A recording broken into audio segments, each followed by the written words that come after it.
मैं Sanjeev Sharma science master सरकारी middle school फंगतोली जिला पठानकोट तो स्वागत करता हाँ 7वीं क्लास के विद्यार्थियों का अज के इस ऑनलाइन लैक्चर के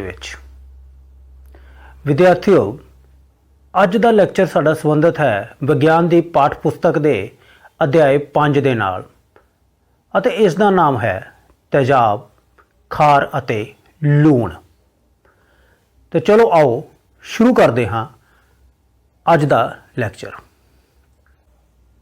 विद्यार्थियों तुहानूं स्क्रीन के उत्ते ये बहुत सारिया वस्तुआं दिखाई दे रही होणगियां जिन्हां दे विच कुछ खाण वालियां हन ते कुछ होर हन, पर इन्हां वस्तुआं का प्रयोग असीं रोज़ाना जिंदगी दे विच करदे हां किसी ना किसी रूप दे विच। जिवें नींबू है, इसनूं असीं वख-वख सब्जियां दे विच भी वरतदे हां जां कई बार इसका रस भी पींदे हां। ये सेब है, डॉक्टर भी कहते हैं कि चंगी सेहत लई सेब खाना चाहिए है। ये अंगूर हैं, उस तरह ये टूथपेस्ट है, सानू दंदां नूं रोज़ साफ करना चाहिए है, जानते हो चंगी तरह। ये इमली है, इसकी चटनी बनाई हुई तो बड़ी स्वाद लगती है। उस तरह ये साडे को कपड़े धोने वाला एक पाउडर है। ये टोमैटो कैचअप है या सॉस है जिसनूं तुसीं बर्गर दे विच भी वरतदे हो या टिक्कियां समोसियां दे नाल भी। ये सिरका है, वख-वख चाइनीज़ पदार्थां दे विच या चाइनीज़ फूड जिहड़ा असीं बनाउने हां उस दे विच भी वरतिया जांदा है।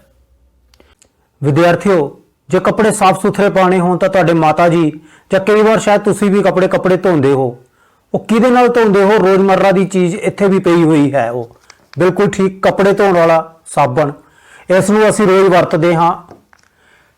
उस तरह साडे अध्यापक कहते हैं कि नहाओ, माता पिता कहते हैं कि नहाओ, नहाना साफ सुथरा रहना शरीर लिए बहुत जरूरी है।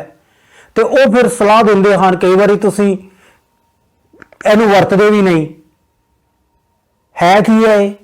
बिल्कुल नहाण वाला साबण है, इसनूं भी असीं वरतदे हाँ रोज़ अपनी जिंदगी दे विच। एक होर वस्तु है जिस दे बगैर साडे भोजन दे विच साडा गुजारा ही नहीं हुंदा।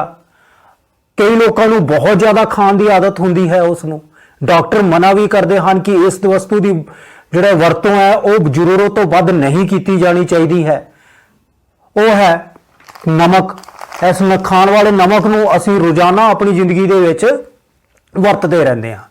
सो विद्यार्थियों असीं इत्थे थोड़ा जिहा समान देखिया जिस विच असीं देखिया कि नींबू, ये टूथपेस्ट दंद साफ करने लई, ये सेब हैं, अंगूर हैं, इमली है, कपड़े धोने वाला सोडा या साबण, पाउडर हो गया, नमक हो गया, सिरका हो गया, सॉस हो गई। ये साडे सारे ही खाण पीण के समान हैं या वरते जाण वाले समान हैं।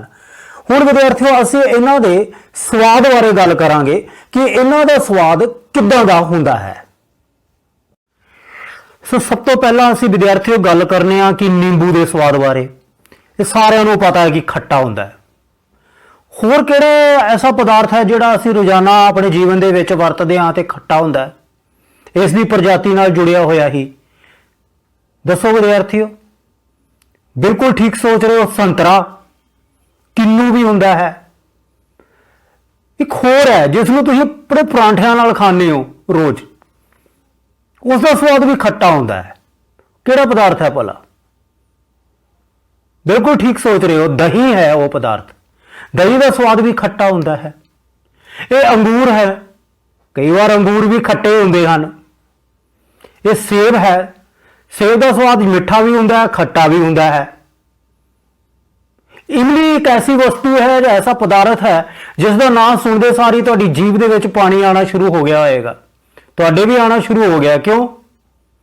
इसका स्वाद भी खट्टा है। ये टोमैटो सॉस वरती कद तो बनी है? टमाटरां तो। टमाटरां का स्वाद की होएगा? खट्टा। तो इसका मतलब है इसका स्वाद भी खट्टा हुंदा है। ये सिरका असीं चाइनीज़ फूड बनाने वास्ते या होर कई भोजन पदार्थों को बनाने वास्ते वरत्या, इसका स्वाद भी खट्टा हुंदा है। हुण मैं जो गल करां ये साबण दी, वैसे मैं एक सलाह दूंगा कि साबण का टेस्ट कभी करियो ना, पर मेरी गल दे उत्ते विश्वास कर लो, इसका स्वाद कौड़ा जिहा हुंदा है। ਇਹਨਾਂ ਦਾ ਸਵਾਦ ਵੀ ਕੌੜਾ ਜਿਹਾ ਹੁੰਦਾ ਹੈ। ਹੁਣ ਇਹ ਟੂਥਪੇਸਟ ਹੈ, ਕਈ ਵਾਰ ਇਸ ਦਾ ਸਵਾਦ ਵੀ ਥੋੜਾ ਜਿਹਾ ਕੜਵਾਹਟ ਜਿਹਾ ਹੁੰਦਾ ਹੈ। ਇਹ ਨਮਕ ਹੈ, ਸਾਲਟ ਜਿਸ ਨੂੰ ਅਸੀਂ ਕਹਿੰਦੇ ਹਾਂ, ਜਾਂ ਲੂਣ, ਇਸ ਦਾ ਸਵਾਦ ਕਿਦਾਂ ਦਾ ਹੈ? ਨਮਕੀਨ ਹੈ ਪਿਆਰੇ ਵਿਦਿਆਰਥੀਓ, ਬਿਲਕੁਲ। ਸੋ ਅਸੀਂ ਦੇਖਿਆ ਕਿ ਇਹਨਾਂ ਸਾਰੇ ਪਦਾਰਥਾਂ ਦਾ ਸਵਾਦ ਵੱਖਰਾ ਵੱਖਰਾ ਹੈ, ਹਰੇਕ ਦਾ ਸਵਾਦ ਵੱਖਰਾ ਵੱਖਰਾ ਹੈ। ਉਸੇ ਤਰ੍ਹਾਂ ਅਸੀਂ ਹੋਰ ਵੀ ਕਈ ਵਸਤੂਆਂ ਖਾਂਦੇ ਹਾਂ, ਅੰਬ ਖਾਂਦੇ ਹਾਂ ਤਾਂ ਅੰਬ ਦਾ ਸਵਾਦ ਵੀ ਕੁਝ ਹੋਰ ਜਿਹਾ ਹੈ। ਫਿਰ ਹੋਰ ਕੀ ਹੋ ਸਕਦਾ ਹੈ, ਦੱਸੋ ਮੈਨੂੰ? ਅਸੀਂ ਤਰਬੂਜ ਖਾਦਾ, ਤਰਬੂਜ ਦਾ ਸਵਾਦ ਕੁਝ ਹੋਰ ਜਿਹਾ ਹੋ ਸਕਦਾ ਹੈ। ਸੋ ਵਿਦਿਆਰਥੀਓ, ਇਹਨਾਂ ਸਾਰੀਆਂ ਵਸਤੂਆਂ ਦਾ ਸਵਾਦ ਵੱਖਰਾ ਵੱਖਰਾ ਜਿਹਾ। ਮੈਂ ਮੁੜ ਕੇ ਕਹਿ ਰਿਹਾ ਕਿ ਸਾਬਣ ਦਾ ਸਵਾਦ ਤੁਸੀਂ ਚੈੱਕ ਕਰਨ ਦੀ ਜਾਂ ਚੱਖਣ ਦੀ ਕੋਸ਼ਿਸ਼ ਨਹੀਂ ਕਰਨੀ, ਲੇਕਿਨ ਮੈਂ ਤੁਹਾਨੂੰ ਦੱਸ ਦਿੰਦਾ ਇਸ ਦਾ ਸਵਾਦ ਕੀ ਹੋਏਗਾ, ਬਿਲਕੁਲ ਠੀਕ ਕੌੜਾ ਜਾਂ ਕਸੈਲਾ ਜਿਹਾ ਹੋਏਗਾ। ਇਸ ਦਾ ਮਤਲਬ ਹੈ ਜੇ ਇਹਨਾਂ ਸਾਰਿਆਂ ਦਾ ਸਵਾਦ ਵੱਖਰਾ ਵੱਖਰਾ ਹੈ ਤਾਂ ਇਹਨਾਂ ਦੇ ਵਿੱਚ ਕੋਈ ਐਸੇ ਪਦਾਰਥ ਹਨ, ਕੋਈ ਐਸੀ ਚੀਜ਼ ਹੈ ਜਿਹੜੀ ਇਹਨਾਂ ਨੂੰ ਸਵਾਦ ਦਿੰਦੀ ਹੈ। ਉਹਨਾਂ ਵਸਤੂਆਂ ਦੀ ਹਾਜ਼ਰੀ ਦੇ ਕਰਕੇ ਇਹਨਾਂ ਦਾ ਸਵਾਦ ਜਾਂ ਤਾਂ ਖੱਟਾ ਹੁੰਦਾ ਹੈ, ਜਾਂ ਕਸੈਲਾ ਕੌੜਾ, ਜਾਂ ਫਿਰ ਨਮਕੀਨ ਹੁੰਦਾ ਹੈ। ਬਸ ਇੱਥੋਂ ਹੀ ਸਾਡਾ ਪਾਠ ਸ਼ੁਰੂ ਹੁੰਦਾ ਹੈ। ਤੇਜ਼ਾਬ, ਲੂਣ ਜਾਂ ਖਾਰ, ਜਾਂ ਇਸ ਤਰ੍ਹਾਂ ਕਹੀਏ ਤੇਜ਼ਾਬ, ਖਾਰ ਅਤੇ ਲੂਣ।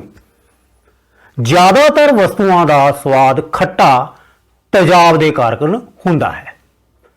ਮੈਂ ਦੁਹਰਾ ਰਿਹਾ ਕਿ ਜ਼ਿਆਦਾਤਰ ਵਸਤੂਆਂ ਦਾ ਸਵਾਦ ਖੱਟਾ ਕਿਉਂ ਹੁੰਦਾ ਹੈ? ਤੇਜ਼ਾਬ ਦੀ ਮੌਜੂਦਗੀ ਦੇ ਕਾਰਨ। ਨਿੰਬੂ ਦੇ ਵਿੱਚ ਕਿਹੜਾ ਐਸਿਡ ਹੁੰਦਾ ਹੈ? ਸਿਟਰਿਕ ਐਸਿਡ ਹੁੰਦਾ ਹੈ। ਨਿੰਬੂ ਦੇ ਵਿੱਚ ਕਿਹੜਾ ਐਸਿਡ ਹੁੰਦਾ ਹੈ? ਸਿਟਰਿਕ ਐਸਿਡ ਹੁੰਦਾ ਹੈ। ਅਸੀਂ ਸੌਸ ਵਰਤ ਰਹੇ ਹਾਂ, ਇਹਦੇ ਵਿੱਚ ਵੀ ਐਸਿਡ ਹੁੰਦਾ ਹੈ। ਤੁਹਾਡੇ ਲਈ ਇੱਕ ਹੋਮਵਰਕ ਹੈ, ਤੁਸੀਂ ਕਰਨਾ ਕੀ ਹੈ, ਆਪਣੇ ਘਰ ਦੇ ਵਿੱਚ ਪਈ ਹੋਈ ਸੌਸ ਦੀ ਬੋਤਲ ਚੁੱਕਣੀ ਹੈ, ਉਸ ਦੇ ਉੱਤੇ ਇੱਥੇ ਲਿਖਿਆ ਹੁੰਦਾ ਹੈ ਕਿ ਇਹ ਕਿਹੜੀਆਂ ਕਿਹੜੀਆਂ ਪਦਾਰਥਾਂ ਦੇ ਮਿਲਾਣ ਦੇ ਨਾਲ ਬਣੀ ਹੋਈ ਹੈ। ਟਮਾਟਰ ਤਾਂ ਲਿਖੇ ਹੋਣਗੇ, ਕੁਝ ਹੋਰ ਵੀ ਲਿਖਿਆ ਹੋਏਗਾ। ਤੁਸੀਂ ਆਪਣੇ ਹੋਮਵਰਕ ਦੇ ਵਿੱਚ ਉਸ ਐਸਿਡ ਦਾ ਨਾਮ ਜ਼ਰੂਰ ਲਿਖਣਾ ਹੈ, ਲੱਭਣਾ ਹੈ। ਪਹਿਲੇ ਮੈਂ ਨਹੀਂ ਤੁਹਾਨੂੰ ਦੱਸਣਾ ਕਿ ਇਹਦੇ ਵਿੱਚ ਕੀ ਹੈ, ਤੁਸੀਂ ਆਪ ਲੱਭਣਾ ਹੈ ਫਿਰ ਲਿਖਣਾ ਹੈ। ਇਹ ਤੁਹਾਡੇ ਲਈ ਹੋਮਵਰਕ ਹੈ। ਇਹ ਐਸਿਡ ਹੈ, ਕੀ ਹੈ ਭਲਾ? ਇਹ ਸਿਰਕਾ ਹੈ, ਔਰ ਸਿਰਕੇ ਦੇ ਵਿੱਚ ਐਸਿਟਿਕ ਐਸਿਡ ਹੁੰਦਾ ਹੈ। ਨਹੀਂ ਹੈ, ਤੁਸੀਂ ਪੜ੍ਹ ਲੈਣਾ ਹੈ। ਉਸੇ ਤਰ੍ਹਾਂ ਇਹ ਹੋਰ ਵੀ ਵਸਤੂਆਂ ਪਈਆਂ ਹੋਈਆਂ ਹਨ। ਸੋਡੀਅਮ ਹਾਈਡਰੋਕਸਾਈਡ ਸਾਬਣ ਦੇ ਵਿੱਚ ਪਾਇਆ ਜਾਂਦਾ ਹੈ, ਪੋਟਾਸ਼ੀਅਮ ਹਾਈਡਰੋਕਸਾਈਡ ਸਾਬਣ ਦੇ ਵਿੱਚ ਪਾਇਆ ਜਾਂਦਾ ਹੈ। ਇਹਨਾਂ ਦੀ ਮੌਜੂਦਗੀ ਦੇ ਕਰਕੇ ਸਾਬਣਾਂ ਦਾ ਜਾਂ ਕੁਝ ਵਸਤੂਆਂ ਦਾ ਸਵਾਦ ਜਿਹੜਾ ਹੈ ਉਹ ਕਸੈਲਾ ਹੋ ਸਕਦਾ ਹੈ, ਕੌੜਾ ਹੋ ਸਕਦਾ ਹੈ। ਤਾਂ ਅਸੀਂ ਇਹਨਾਂ ਨੂੰ ਕੀ ਕਹਿ ਦਿੰਦੇ ਹਾਂ? ਖਾਰ। ਸੋ ਅਸੀਂ ਇਹ ਕਹਿ ਸਕਦੇ ਹਾਂ ਕਿ ਕੁਝ ਵਸਤੂਆਂ ਦਾ ਸਵਾਦ ਖੱਟਾ ਇਸ ਕਰਕੇ ਹੁੰਦਾ ਹੈ ਕਿਉਂਕਿ ਉਹਨਾਂ ਵਿੱਚ ਤੇਜ਼ਾਬ ਮੌਜੂਦ ਹੁੰਦੇ ਹਨ। ਕੁਝ ਵਸਤੂਆਂ ਦਾ ਸਵਾਦ ਕੌੜਾ ਜਾਂ ਕਸੈਲਾ ਇਸ ਕਰਕੇ ਹੁੰਦਾ ਹੈ ਕਿਉਂਕਿ ਉਹਨਾਂ ਦੇ ਵਿੱਚ ਖਾਰ ਮੌਜੂਦ ਹੁੰਦੇ ਹਨ। ਹੁਣ ਤੇਜ਼ਾਬ ਤੇ ਖਾਰ ਇੱਕ ਪਾਸੇ ਹੋ ਗਏ, ਬਾਕੀ ਰਹਿ ਗਿਆ ਸਾਡੇ ਕੋਲ ਕੀ? ਇਹ ਨਮਕ। ਇਸ ਨੂੰ ਅਸੀਂ ਲੂਣ ਕਹਿ ਦਿੰਦੇ ਹਾਂ। ਕਦੀ ਕਲਾਸਰੂਮ ਦੇ ਵਿੱਚ ਚੌਕ ਵਰਤਿਆ ਹੋਣਾ, ਤੁਸੀਂ ਦੇਖਿਆ ਹੋਣਾ ਅਧਿਆਪਕ ਸਾਹਿਬਾਨ ਨੂੰ ਆਪਣੇ, ਉਹ ਵੀ ਇੱਕ ਤਰ੍ਹਾਂ ਦਾ ਲੂਣ ਹੀ ਹੈ। ਸੋ ਸਾਡੇ ਕੋਲ 3 ਤਰ੍ਹਾਂ ਦੇ ਪਦਾਰਥ ਹੋ ਗਏ, ਤੇਜ਼ਾਬ ਵੀ ਹੋ ਗਏ, ਖਾਰ ਵੀ ਹੋ ਗਏ, ਲੂਣ ਵੀ ਹੋ ਗਏ। ਹੁਣ ਤੁਹਾਡੇ ਵਾਸਤੇ ਇਹਨਾਂ ਵਿੱਚੋਂ ਹੋਮਵਰਕ ਕੀ ਹੈ? ਤੁਸੀਂ ਲੱਭਣਾ ਹੈ ਇਮਲੀ ਦੇ ਵਿੱਚ ਕਿਹੜਾ ਐਸਿਡ ਹੈ, ਕਿਉਂਕਿ ਸਵਾਦ ਖੱਟਾ ਹੈ। ਤੁਸੀਂ ਟੂਥਪੇਸਟ ਦੇ ਉੱਪਰ ਹੀ ਲੱਭ ਲੈਣਾ ਹੈ ਕਿ ਇਹਦੇ ਵਿੱਚ ਕਿਹੜਾ ਖਾਰ ਹੈ। ਠੀਕ ਹੈ, ਸਾਬਣ ਦੇ ਉੱਤੇ ਵੀ ਲੱਭਣਾ ਪੜ ਕੇ। ਇਹ ਆਪਣੇ ਆਪ ਕੰਮ ਕਰਕੇ ਦੇਖਣਾ ਹੈ। ਵਿਗਿਆਨ ਦੇ ਵਿੱਚ ਜਿੰਨਾ ਤੁਸੀਂ ਆਪਣੇ ਆਪ ਦੁਹਰਾਈ ਕਰੋਗੇ, ਆਪਣੇ ਆਪ ਜਿੰਨੀ ਰਿਸਰਚ ਕਰੋਗੇ, ਉਨਾ ਹੀ ਤੁਸੀਂ ਇਹਨਾਂ ਪਦਾਰਥਾਂ ਨੂੰ ਬਿਹਤਰ ਤਰੀਕੇ ਨਾਲ ਸਮਝ ਸਕੋਗੇ। ਸੋ ਇੱਕ ਵਾਰੀ ਮੈਂ ਦੁਬਾਰਾ ਦੁਹਰਾ ਰਿਹਾ ਹਾਂ ਕਿ ਕੁਝ ਇੱਕ ਪਦਾਰਥਾਂ ਦਾ ਸਵਾਦ ਖੱਟਾ ਇਸ ਕਰਕੇ ਹੁੰਦਾ ਹੈ, ਜ਼ਿਆਦਾਤਰ ਪਦਾਰਥਾਂ ਦਾ ਸਵਾਦ, ਕਿਉਂਕਿ ਉਹਨਾਂ ਦੇ ਵਿੱਚ ਕੀ ਹੁੰਦਾ ਹੈ? ਤੇਜ਼ਾਬ। ਕੁਝ ਪਦਾਰਥਾਂ ਦਾ ਸਵਾਦ ਕਸੈਲਾ ਜਾਂ ਕੌੜਾ ਕਿਉਂ ਹੁੰਦਾ ਹੈ? ਕਿਉਂਕਿ ਇਹਨਾਂ ਵਿੱਚ ਕੀ ਹੁੰਦਾ ਹੈ? ਖਾਰ। ਤੇ ਬਾਕੀ ਕੀ ਬਚੇ ਸਾਡੇ ਕੋਲ? ਲੂਣ। ਸੋ ਸਿੰਪਲ ਲਾਈਨ ਦੇ ਵਿੱਚ ਕੀ ਕਵਾਂਗੇ? ਤੇਜ਼ਾਬਾਂ ਕਰਕੇ ਵਸਤੂਆਂ ਦਾ ਸਵਾਦ ਕੀ ਹੁੰਦਾ ਹੈ? ਖੱਟਾ। ਖਾਰਾਂ ਕਰਕੇ ਵਸਤੂਆਂ ਦਾ ਸਵਾਦ ਕੀ ਹੁੰਦਾ ਹੈ? ਕੌੜਾ ਜਾਂ ਕਸੈਲਾ। ਤੇ ਲੂਣ ਜਾਂ ਲੂਣ ਦੀ ਮੌਜੂਦਗੀ ਦੇ ਕਾਰਨ ਕੁਝ ਕੁ ਵਸਤੂਆਂ ਦਾ ਸਵਾਦ ਕੀ ਹੁੰਦਾ ਹੈ, ਨਮਕੀਨ ਹੋ ਸਕਦਾ ਹੈ। ਤੁਹਾਨੂੰ ਸਾਹਮਣੇ ਸਕਰੀਨ ਦੇ ਉੱਤੇ ਇੱਕ ਟੇਬਲ ਜਾਂ ਸਾਰਣੀ ਦਿਖਾਈ ਦੇ ਰਹੀ ਹੋਏਗੀ, ਜਿਸ ਦੇ ਉੱਤੇ ਕੁਝ ਭੋਜਨ ਪਦਾਰਥਾਂ ਦੇ ਨਾਂ ਲਿਖੇ ਹੋਏ ਹਨ, ਜਿਨ੍ਹਾਂ ਨੂੰ ਜਾਂ ਤਾਂ ਖਾਧਾ ਜਾ ਸਕਦਾ ਹੈ ਜਾਂ ਪੀਤਾ ਜਾ ਸਕਦਾ ਹੈ।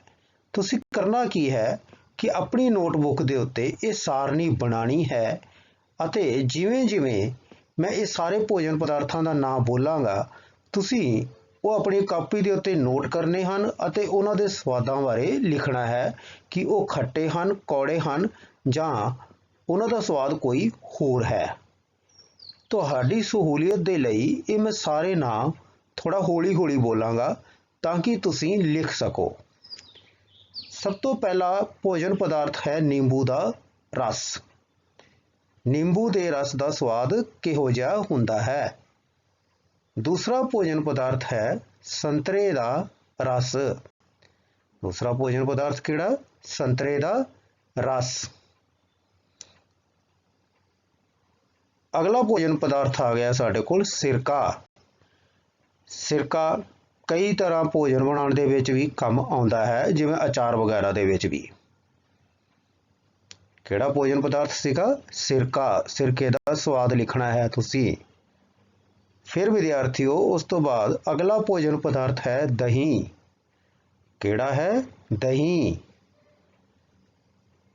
ਮੈਂ ਪਹਿਲੇ ਵੀ ਤੁਹਾਨੂੰ ਕਿਹਾ ਸੀ ਕਿ ਇੱਕ ਐਸਾ ਭੋਜਨ ਪਦਾਰਥ ਜਿਸ ਦਾ ਨਾਂ ਸੁਣਦੇ ਸਾਰ ਹੀ ਸਾਡੀ ਜੀਭ ਦੇ ਵਿੱਚ ਪਾਣੀ ਆਉਣ ਲੱਗ ਪੈਂਦਾ ਹੈ, ਉਹ ਕਿਹੜਾ ਹੈ? ਇਮਲੀ। ਤੁਸੀਂ ਇਮਲੀ ਦੇ ਸਵਾਦ ਬਾਰੇ ਵੀ ਲਿਖਣਾ ਹੈ। ਹੁਣ ਅਗਲਾ ਭੋਜਨ ਪਦਾਰਥ ਖੰਡ। ਤੁਸੀਂ ਖੰਡ ਦੇ ਸਵਾਦ ਬਾਰੇ ਲਿਖਣਾ ਹੈ। ਕਿਹਦੇ ਸਵਾਦ ਬਾਰੇ ਲਿਖਣਾ ਹੈ? ਖੰਡ ਦੇ ਬਾਰੇ।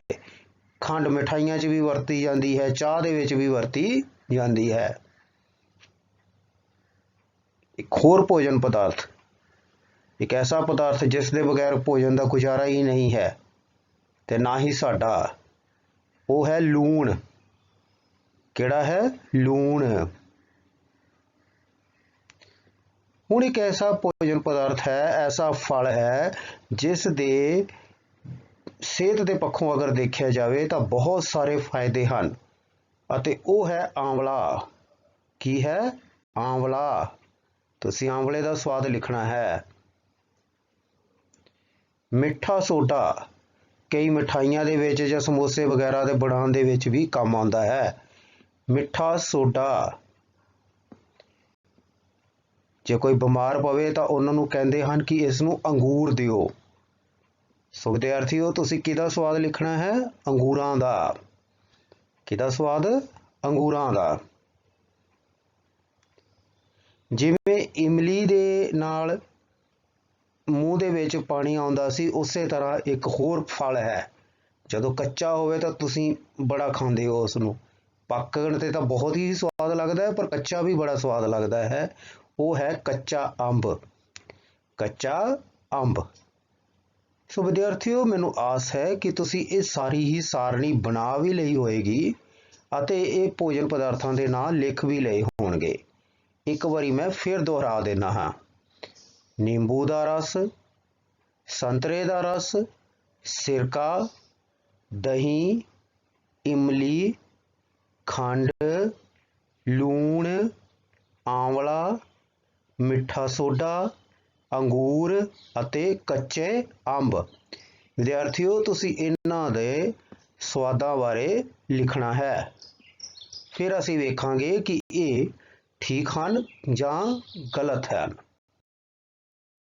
ਵਿਦਿਆਰਥੀਓ, ਕੀ ਤੁਸੀਂ ਜਾਣਦੇ ਹੋ ਕਿ ਕਿਹੜੇ-ਕਿਹੜੇ ਭੋਜਨ ਪਦਾਰਥ ਦੇ ਵਿੱਚ ਕਿਹੜਾ-ਕਿਹੜਾ ਤੇਜ਼ਾਬ ਮਿਲਦਾ ਹੈ? ਸਾਹਮਣੇ ਸਕਰੀਨ ਦੇ ਉੱਤੇ ਇੱਕ ਸਾਰਣੀ ਦੇ ਵਿੱਚ ਤੁਹਾਨੂੰ ਭੋਜਨ ਪਦਾਰਥ ਅਤੇ ਉਹਨਾਂ ਦੇ ਵਿੱਚ ਪਾਏ ਜਾਣ ਵਾਲੇ ਤੇਜ਼ਾਬ ਨਜ਼ਰ ਆ ਰਹੇ ਹਨ। ਐਸੀਟਿਕ ਐਸਿਡ ਸਾਨੂੰ ਸਿਰਕੇ ਦੇ ਵਿੱਚ ਮਿਲਦਾ ਹੈ। ਕੀੜੀ ਦੇ ਡੰਗ ਦੇ ਨਾਲ ਸਾਨੂੰ ਜਲਨ ਹੁੰਦੀ ਹੈ ਤਾਂ ਇਸ ਦੇ ਵਿੱਚ ਫਾਰਮਿਕ ਐਸਿਡ ਹੁੰਦਾ ਹੈ। ਸਿਟਰਿਕ ਐਸਿਡ ਸਾਨੂੰ ਨਿੰਬੂ ਜਾਤੀ ਦੇ ਫਲਾਂ ਦੇ ਵਿੱਚ ਮਿਲਦਾ ਹੈ, ਜਿਵੇਂ ਸੰਤਰਾ, ਨਿੰਬੂ ਆਦਿ। ਦਹੀਂ ਦੇ ਵਿੱਚ ਸਾਨੂੰ ਲੈਕਟਿਕ ਐਸਿਡ ਮਿਲਦਾ ਹੈ। ਆਕਜ਼ੈਲਿਕ ਐਸਿਡ ਸਾਨੂੰ ਪਾਲਕ ਦੇ ਵਿੱਚ ਮਿਲਦਾ ਹੈ। ਉਸੇ ਤਰ੍ਹਾਂ ਇੱਕ ਐਸਿਡ ਹੁੰਦਾ ਹੈ ਐਸਕੋਰਬਿਕ ਐਸਿਡ, ਜੋ ਸਾਨੂੰ ਆਂਵਲਾ ਜਾਂ ਸਿਟਰਸ ਫਲਾਂ ਦੇ ਵਿੱਚ ਮਿਲਦਾ ਹੈ। ਟਾਰਟਰਿਕ ਐਸਿਡ ਜਿਹੜਾ ਹੁੰਦਾ ਹੈ ਉਹ ਸਾਨੂੰ ਮਿਲਦਾ ਹੈ ਇਮਲੀ, ਅੰਗੂਰ ਜਾਂ ਕੱਚੇ ਅੰਬਾਂ ਦੇ ਵਿੱਚ। ਸੋ ਵਿਦਿਆਰਥੀਓ, ਤੁਸੀਂ ਜਾਣ ਗਏ ਹੋ ਕਿ ਕਿਹੜੇ-ਕਿਹੜੇ ਭੋਜਨ ਪਦਾਰਥਾਂ ਦੇ ਵਿੱਚ ਕਿਹੜਾ-ਕਿਹੜਾ ਤੇਜ਼ਾਬ ਮਿਲਦਾ ਹੈ। ਇੱਥੇ ਇਹ ਵੀ ਦੱਸਣਾ ਜ਼ਰੂਰੀ ਹੈ ਕਿ ਇਹ ਸਾਰੇ ਹੀ ਤੇਜ਼ਾਬ ਸਾਨੂੰ ਕੁਦਰਤੀ ਤੌਰ ਦੇ ਵਿੱਚ ਮਿਲਦੇ ਹਨ। ਵਿਦਿਆਰਥੀਓ, ਤੁਹਾਨੂੰ ਸਾਹਮਣੇ ਸਕਰੀਨ ਦੇ ਉੱਤੇ ਹੁਣ ਕੁਝ ਖਾਰ ਦਿਖਾਈ ਦੇ ਰਹੇ ਹੋਣਗੇ ਅਤੇ ਇਹ ਕਿਸ ਵਿੱਚ ਮਿਲਦੇ ਹਨ। ਜਿਵੇਂ ਕੈਲਸ਼ੀਅਮ ਹਾਈਡਰੋਕਸਾਈਡ ਸਾਨੂੰ ਚੂਨੇ ਦੇ ਪਾਣੀ ਦੇ ਵਿੱਚ ਮਿਲਦਾ ਹੈ। ਅਮੋਨੀਅਮ ਹਾਈਡਰੋਕਸਾਈਡ ਖਿੜਕੀ ਦੇ ਸ਼ੀਸ਼ੇ ਆਦਿ ਸਾਫ਼ ਕਰਨ ਲਈ ਜਿਹੜਾ ਘੋਲ ਵਰਤਿਆ ਜਾਂਦਾ ਹੈ ਉਸ ਦੇ ਵਿੱਚ ਮਿਲਦਾ ਹੈ। ਸੋਡੀਅਮ ਹਾਈਡਰੋਕਸਾਈਡ ਸਾਬਣ ਦੇ ਵਿੱਚ ਪਾਇਆ ਜਾਂਦਾ ਹੈ। ਉਸੇ ਤਰ੍ਹਾਂ ਮੈਗਨੀਸ਼ੀਅਮ ਹਾਈਡਰੋਕਸਾਈਡ ਐਂਟੈਸਿਡ ਦੇ ਤੌਰ ਤੇ ਵਰਤਿਆ ਜਾਂਦਾ ਹੈ। ਐਂਟੈਸਿਡ ਦੀ ਚਰਚਾ ਅਸੀਂ ਬਾਅਦ ਦੇ ਵਿੱਚ ਕਿਸੇ ਹੋਰ ਲੈਕਚਰ ਦੇ ਵਿੱਚ ਕਰਾਂਗੇ। ਵਿਦਿਆਰਥੀਓ, ਹੁਣ ਤੱਕ ਅਸੀਂ ਸਮਝਿਆ ਕਿ ਤੇਜ਼ਾਬ ਸਵਾਦ ਦੇ ਵਿੱਚ ਖੱਟੇ ਹੁੰਦੇ ਹਨ ਅਤੇ ਖਾਰ ਕੌੜੇ ਹੁੰਦੇ ਹਨ। ਫਿਰ ਅਸੀਂ ਇਹ ਵੀ ਸਮਝਿਆ ਕਿ ਕਿਹੜੇ-ਕਿਹੜੇ ਤੇਜ਼ਾਬ ਕਿਹੜੇ-ਕਿਹੜੇ ਭੋਜਨ ਪਦਾਰਥਾਂ ਦੇ ਵਿੱਚ ਕੁਦਰਤੀ ਰੂਪ ਵਿੱਚ ਮਿਲਦੇ ਹਨ। ਅਸੀਂ ਇਹ ਵੀ ਦੇਖਿਆ ਕਿ ਕਿਹੜੇ-ਕਿਹੜੇ ਖਾਰ ਕਿਹੜੇ-ਕਿਹੜੇ ਪਦਾਰਥਾਂ ਦੇ ਵਿੱਚ ਮਿਲ ਜਾਂਦੇ ਹਨ। ਸੋ ਮੈਂ ਇੱਕ ਪ੍ਰਸ਼ਨ ਕਰਾਂ ਜੇ ਤੁਹਾਨੂੰ, ਤਾਂ ਅਸੀਂ ਇਹ ਕਹਿ ਸਕਦੇ ਹਾਂ ਜਾਂ ਕਿ ਕਿਆ ਖਾਰ ਸਵਾਦ ਵਿੱਚ ਕੌੜੇ ਹੁੰਦੇ ਹਨ ਜਾਂ ਤੇਜ਼ਾਬ ਸਵਾਦ ਵਿੱਚ ਖੱਟੇ ਹੁੰਦੇ ਹਨ? ਤਾਂ ਕੀ ਇਹ ਇਸ ਦੀ ਇੱਕ ਪਹਿਚਾਣ ਹੈ? ਤਾਂ ਤੁਸੀਂ ਕਹੋਗੇ ਹਾਂ, ਇਹ ਪਹਿਚਾਣ ਹੈ। ਪਰ ਹੁਣ ਅਸੀਂ ਅਗਰ ਛੂ ਕੇ ਦੇਖੀਏ ਇਹਨਾਂ ਨੂੰ ਤਾਂ ਕੀ ਹੋਏਗਾ? ਤਾਂ ਛੂਣ ਤੇ ਤਾਂ ਵਿਦਿਆਰਥੀਓ ਤੁਹਾਡਾ ਪਹਿਲਾ ਹੀ ਮੇਰੇ ਖਿਆਲ ਹੈ ਰਿਐਕਸ਼ਨ ਹੋਏਗੀ ਜਾਂ ਪ੍ਰਤੀਕਿਰਿਆ ਤੁਹਾਡੀ ਇਹੀ ਹੋਊਗੀ ਕਿ ਸਰ ਜੀ ਤੇਜ਼ਾਬ ਨਾਲ ਤਾਂ ਹੱਥ ਸਾਡੇ ਸੜ ਜਾਂਦੇ ਆ। ਬਿਲਕੁਲ, ਤੇਜ਼ਾਬ ਨਾਲ ਸਾਡੇ ਹੱਥ ਬਿਲਕੁਲ ਸੜ ਜਾਂਦੇ ਨੇ। ਤਾਂ ਫਿਰ ਨਿੰਬੂ ਦੇ ਰਸ ਦੇ ਵਿੱਚ ਜਿਹੜਾ ਤੇਜ਼ਾਬ ਹੋਇਆ ਉਸ ਨਾਲ ਹੱਥ ਕਿਉਂ ਨਹੀਂ ਸੜੇ? ਤਾਂ ਬੇਟਾ ਉਹਦੇ ਵਿੱਚ ਇੱਕ ਬੜੀ ਸਾਫ਼ ਗੱਲ ਹੈ ਕਿ ਇਹ ਇੱਕ ਬੇਹੱਦ ਕਮਜ਼ੋਰ ਤੇਜ਼ਾਬ ਹੈ, ਇਸ ਲਈ ਸਾਡੇ ਹੱਥ ਨਹੀਂ ਸੜੇ। ਪਰ ਜੇ ਸਾਡੇ ਉੱਤੇ H2SO4 ਵਰਗਾ ਜਾਂ ਕੋਈ ਸਟਰੋਂਗ ਐਸਿਡ ਡਿੱਗ ਪਵੇ ਤਾਂ ਸਾਡੇ ਹੱਥ ਜਾਂ ਉਹ ਜਗ੍ਹਾ ਜ਼ਰੂਰ ਸੜ ਜਾਏਗੀ। ਸੋ ਅਸੀਂ ਕਹਿ ਸਕਦੇ ਹਾਂ ਕਿ ਤੇਜ਼ਾਬ ਜਿਹੜੇ ਹਨ ਛੂਹਣ ਦੇ ਉੱਤੇ ਜਲਣ ਦਾ ਅਹਿਸਾਸ ਦਿੰਦੇ ਹਨ ਜਾਂ ਜਗ੍ਹਾ ਨੂੰ ਸਾੜ ਦਿੰਦੇ ਹਨ। ਖਾਰਾਂ ਨੂੰ ਅਗਰ ਅਸੀਂ ਛੂਈਏ ਤਾਂ ਕੀ ਹੁੰਦਾ ਹੈ? ਤੁਸੀਂ ਸਾਬਣ ਨੂੰ ਰੋਜ਼ ਹੀ ਛੂੰਹਦੇ ਹੋ ਤਾਂ ਉਹ ਕੀ ਲੱਗਦੇ ਆ? ਚਿਕਨੇ ਲੱਗਦੇ ਹਨ, ਚਿਕਨਾਹਟ ਹੁੰਦੀ ਹੈ ਉਹਨਾਂ ਦੇ ਵਿੱਚ। ਪਰ ਪਿਆਰੇ ਵਿਦਿਆਰਥੀਓ, ਇੱਕ ਗੱਲ ਬੜੀ ਸਾਫ਼ ਹੈ, ਅਸੀਂ ਨਾ ਹੀ ਸਾਰੇ ਤੇਜ਼ਾਬਾਂ ਨੂੰ ਚੱਖ ਸਕਦੇ ਹਾਂ ਅਤੇ ਨਾ ਹੀ ਉਹਨਾਂ ਨੂੰ ਛੂਹ ਸਕਦੇ ਹਾਂ। ਉਸੇ ਤਰ੍ਹਾਂ ਹੀ ਅਸੀਂ ਸਾਰੇ ਹੀ ਖਾਰਾਂ ਨੂੰ ਵੀ ਚੱਖ ਨਹੀਂ ਸਕਦੇ ਅਤੇ ਨਾ ਹੀ ਛੂਹ ਸਕਦੇ ਹਾਂ। ਤਾਂ ਫਿਰ ਚੱਖਣ ਅਤੇ ਛੂਹਣ ਤੋਂ ਇਲਾਵਾ ਅਗਰ ਅਸੀਂ ਤੇਜ਼ਾਬ ਜਾਂ ਖਾਰ ਦੀ ਪਹਿਚਾਣ ਕਰਨੀ ਹੋਵੇ ਤਾਂ ਕਿਵੇਂ ਕੀਤੀ ਜਾਵੇ? ਵਿਦਿਆਰਥੀਓ, ਇਸ ਦੇ ਲਈ ਕੁਝ ਇੱਕ ਪਦਾਰਥ ਹੁੰਦੇ ਹਨ ਜਿਹੜੇ ਕਿ ਸਾਨੂੰ ਤੇਜ਼ਾਬ ਅਤੇ ਖਾਰ ਦੀ ਪਹਿਚਾਣ ਕਰਵਾਉਂਦੇ ਹਨ। ਇਹਨਾਂ ਨੂੰ ਅਸੀਂ ਸੂਚਕ ਕਹਿੰਦੇ ਹਾਂ। ਕੀ ਕਹਿੰਦੇ ਹਾਂ ਅਸੀਂ ਇਹਨਾਂ ਨੂੰ? ਸੂਚਕ, ਜਾਂ ਇਹਨਾਂ ਨੂੰ ਅਸੀਂ ਕੀ ਕਹਿੰਦੇ ਹਾਂ? ਇੰਡੀਕੇਟਰ। ਜਿਹੜੇ ਸਾਨੂੰ ਤੇਜ਼ਾਬ ਜਾਂ ਖਾਰ ਦੀ ਪਹਿਚਾਣ ਕਰਵਾਉਣ ਦੇ ਵਿੱਚ ਮਦਦ ਕਰਦੇ ਹਨ ਉਹਨਾਂ ਨੂੰ ਅਸੀਂ ਸੂਚਕ ਕਹਿੰਦੇ ਹਾਂ। ਪਿਆਰੇ ਵਿਦਿਆਰਥੀਓ, ਇੱਥੇ ਥੋੜਾ ਜਿਹਾ ਮੈਂ ਤੁਹਾਨੂੰ ਹੋਰ ਵੀ ਐਡ ਕਰ ਦਿਆਂ ਕਿ ਤੇਜ਼ਾਬ ਨੂੰ ਅੰਗਰੇਜ਼ੀ ਦੇ ਵਿੱਚ ਐਸਿਡ ਕਿਹਾ ਜਾਂਦਾ ਹੈ, ਖਾਰ ਨੂੰ ਅੰਗਰੇਜ਼ੀ ਦੇ ਵਿੱਚ ਬੇਸ ਕਿਹਾ ਜਾਂਦਾ ਹੈ ਅਤੇ ਸੂਚਕ ਨੂੰ ਅੰਗਰੇਜ਼ੀ ਦੇ ਵਿੱਚ ਇੰਡੀਕੇਟਰ ਕਿਹਾ ਜਾਂਦਾ ਹੈ। ਸੋ ਇੰਡੀਕੇਟਰ ਕੀ ਹੁੰਦੇ ਹਨ? ਤੇਜ਼ਾਬ ਜਾਂ ਖਾਰ ਦੀ ਪਹਿਚਾਣ ਕਰਵਾਉਣ ਵਾਲੇ। ਵਿਦਿਆਰਥੀਓ, ਸੂਚਕ ਉਹ ਹੁੰਦੇ ਹਨ ਜਿਨ੍ਹਾਂ ਦੇ ਵਿੱਚ ਤੇਜ਼ਾਬ ਜਾਂ ਖਾਰ ਮਿਲਾ ਦਿੱਤੇ ਜਾਣ ਤਾਂ ਉਹ ਆਪਣੇ ਰੰਗ ਬਦਲ ਲੈਂਦੇ ਹਨ ਅਤੇ ਉਹਨਾਂ ਰੰਗਾਂ ਦੇ ਬਦਲਣ ਦੇ ਉੱਤੇ ਅਸੀਂ ਇਹ ਡਿਸਾਈਡ ਕਰਦੇ ਹਾਂ ਜਾਂ ਫੈਸਲਾ ਕਰਦੇ ਹਾਂ ਕਿ ਉਹ ਤੇਜ਼ਾਬ ਹੈ ਜਾਂ ਖਾਰ ਹੈ। ਸਭ ਤੋਂ ਆਮ ਤੌਰ ਤੇ ਵਰਤਿਆ ਜਾਣ ਵਾਲਾ ਜਿਹੜਾ ਸੂਚਕ ਹੈ ਉਹ ਹੈ ਲਿਟਮਸ, ਜੋ ਲਾਈਕੇਨਾ ਤੋਂ ਤਿਆਰ ਕੀਤਾ ਜਾਂਦਾ ਹੈ। ਤੁਸੀਂ ਆਪਣੀ ਪ੍ਰਯੋਗਸ਼ਾਲਾ ਦੇ ਵਿੱਚ ਲਿਟਮਸ ਪੇਪਰ ਆਪਣੇ ਅਧਿਆਪਕ ਸਾਹਿਬਾਨ ਨੂੰ ਬੇਨਤੀ ਕਰਕੇ ਦੇਖ ਵੀ ਸਕਦੇ ਹੋ। ਬੜੀ ਸਾਫ਼ ਜੀ ਗੱਲ ਹੈ ਕਿ ਅਗਰ ਤੁਸੀਂ ਲਿਟਮਸ ਪੇਪਰ ਨੂੰ ਇੱਕ ਤੇਜ਼ਾਬ ਦੇ ਵਿੱਚ ਰੱਖ ਦਿਓ ਤਾਂ ਪਹਿਲੇ ਤਾਂ ਮੈਂ ਤੁਹਾਨੂੰ ਦੱਸ ਦਿਆਂ ਕਿ ਲਿਟਮਸ ਪੇਪਰ ਹੁੰਦੇ ਕਿੰਨੇ ਤਰ੍ਹਾਂ ਦੇ ਹਨ। ਲਿਟਮਸ ਪੇਪਰ ਦੋ ਤਰ੍ਹਾਂ ਦੇ ਹੁੰਦੇ ਹਨ, ਇੱਕ ਨੀਲਾ ਅਤੇ ਇੱਕ ਲਾਲ। ਜੇ ਅਸੀਂ ਨੀਲੇ ਲਿਟਮਸ ਪੇਪਰ ਨੂੰ ਤੇਜ਼ਾਬ ਦੇ ਵਿੱਚ ਰੱਖ ਦਈਏ ਤਾਂ ਤੇਜ਼ਾਬ ਉਸ ਦਾ ਰੰਗ ਬਦਲ ਦਿੰਦਾ ਹੈ ਅਤੇ ਨੀਲੇ ਲਿਟਮਸ ਦਾ ਰੰਗ ਲਾਲ ਹੋ ਜਾਂਦਾ ਹੈ, ਭਾਵ ਉਹ ਬਲੂ ਤੋਂ ਰੈੱਡ ਵਿੱਚ ਬਦਲ ਜਾਂਦਾ ਹੈ। ਠੀਕ ਹੈ। ਉਸੇ ਤਰ੍ਹਾਂ ਅਗਰ ਅਸੀਂ ਨੀਲੇ ਲਿਟਮਸ ਪੇਪਰ ਨੂੰ ਖਾਰ ਦੇ ਵਿੱਚ ਰੱਖੀਏ ਤਾਂ ਉਹਦੇ ਰੰਗ ਦੇ ਵਿੱਚ ਕੋਈ ਪਰਿਵਰਤਨ ਨਹੀਂ ਹੁੰਦਾ। ਤਾਂ ਇਸ ਦਾ ਮਤਲਬ ਇਹ ਹੋਇਆ ਕਿ ਤੇਜ਼ਾਬ ਨੀਲੇ ਲਿਟਮਸ ਨੂੰ ਲਾਲ ਰੰਗ ਦੇ ਵਿੱਚ ਬਦਲ ਦਿੰਦੇ ਹਨ। ਹੁਣ ਸਾਡੇ ਕੋਲ ਆ ਗਿਆ ਲਾਲ ਲਿਟਮਸ ਪੇਪਰ ਤੇ ਖਾਰ। ਅਗਰ ਅਸੀਂ ਖਾਰ ਨੂੰ ਲਾਲ ਲਿਟਮਸ ਪੇਪਰ ਦੇ ਘੋਲ ਦੇ ਵਿੱਚ ਰੱਖੀਏ ਜਾਂ ਲਾਲ ਲਿਟਮਸ ਪੇਪਰ ਦੇ ਉੱਪਰ ਰੱਖ ਦਈਏ ਤਾਂ ਕੀ ਹੋਏਗਾ? ਉਹ ਲਾਲ ਲਿਟਮਸ ਪੇਪਰ ਜਿਹੜਾ ਹੈ ਉਹ ਆਪਣਾ ਰੰਗ ਬਦਲ ਲਏਗਾ ਅਤੇ ਉਸ ਦਾ ਰੰਗ ਹੋ ਜਾਏਗਾ ਨੀਲਾ। ਸੋ ਖਾਰ ਕੀ ਕਰਦੇ ਹਨ? ਲਾਲ ਲਿਟਮਸ ਪੇਪਰ ਦੇ ਰੰਗ ਨੂੰ ਬਦਲ ਕੇ ਕੀ ਕਰ ਦਿੰਦੇ ਹਨ? ਨੀਲੇ ਰੰਗ ਦਾ। ਸੋ ਇਹ ਵੀ ਇੱਕ ਪਹਿਚਾਣ ਹੋ ਗਈ। ਪਰ ਜੇ ਖਾਰਾਂ ਦੇ ਵਿੱਚ ਨੀਲਾ ਲਿਟਮਸ ਪੇਪਰ ਰੱਖ ਦਈਏ ਤਾਂ ਕੋਈ ਵੀ ਚੇਂਜ ਨਹੀਂ ਆਏਗੀ। ਸੋ ਪਹਿਲੀ ਪਹਿਚਾਣ ਤਾਂ ਇਹ ਹੈ, ਛੂਣ ਜਾਂ ਚਖਣ ਤੋਂ ਇਲਾਵਾ, ਕਿ ਲਿਟਮਸ ਪੇਪਰ ਦੇ ਨਾਲ ਅਸੀਂ ਖਾਰ ਜਾਂ ਤੇਜ਼ਾਬ ਦਾ ਟੈਸਟ ਕਰ ਸਕਦੇ ਹਾਂ। ਸੋ ਇੱਕ ਵਾਰੀ ਦੁਹਰਾ ਰਿਹਾ ਹਾਂ ਕਿ ਤੇਜ਼ਾਬ ਕੀ ਕਰਦੇ ਹਨ? ਨੀਲੇ ਲਿਟਮਸ ਨੂੰ ਲਾਲ ਅਤੇ ਖਾਰ ਕੀ ਕਰਦੇ ਹਨ? ਲਾਲ ਲਿਟਮਸ ਨੂੰ ਨੀਲਾ।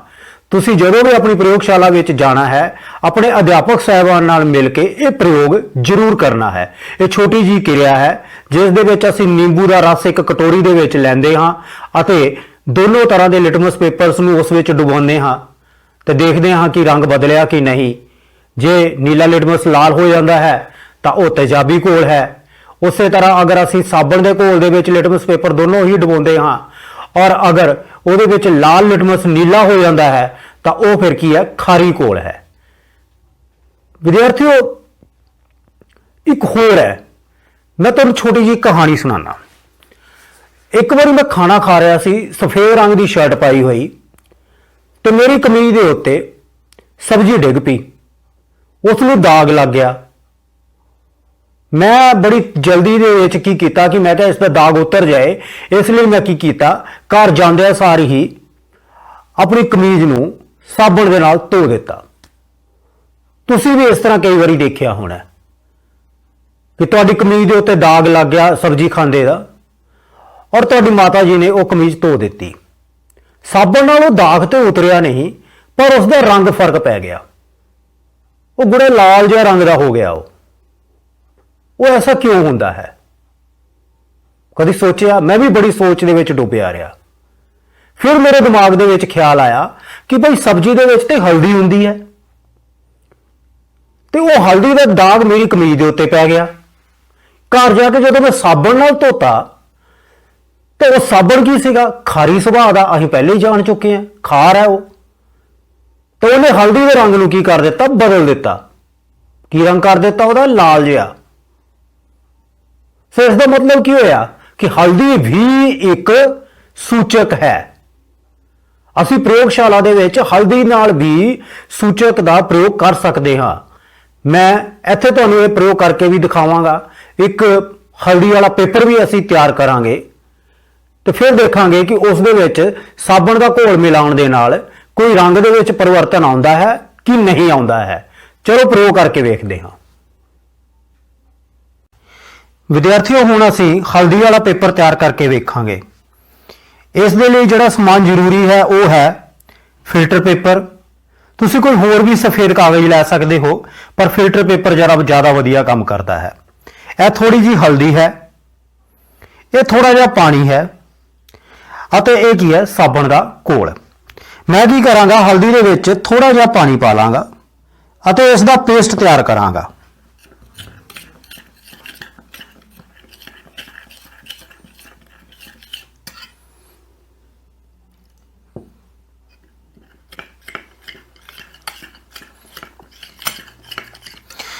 ਤੁਸੀਂ ਦੇਖ ਰਹੇ ਹੋ ਕਿ ਇਹ ਹਲਦੀ ਦਾ ਪੇਸਟ ਤਿਆਰ ਹੋ ਗਿਆ।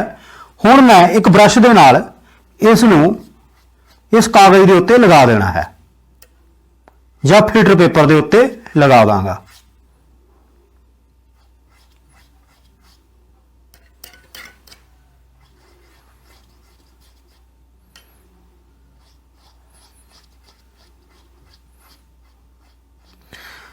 ਵਿਦਿਆਰਥੀਓ, ਇਸ ਤਰ੍ਹਾਂ ਸਾਡਾ ਇਹ ਇੱਕ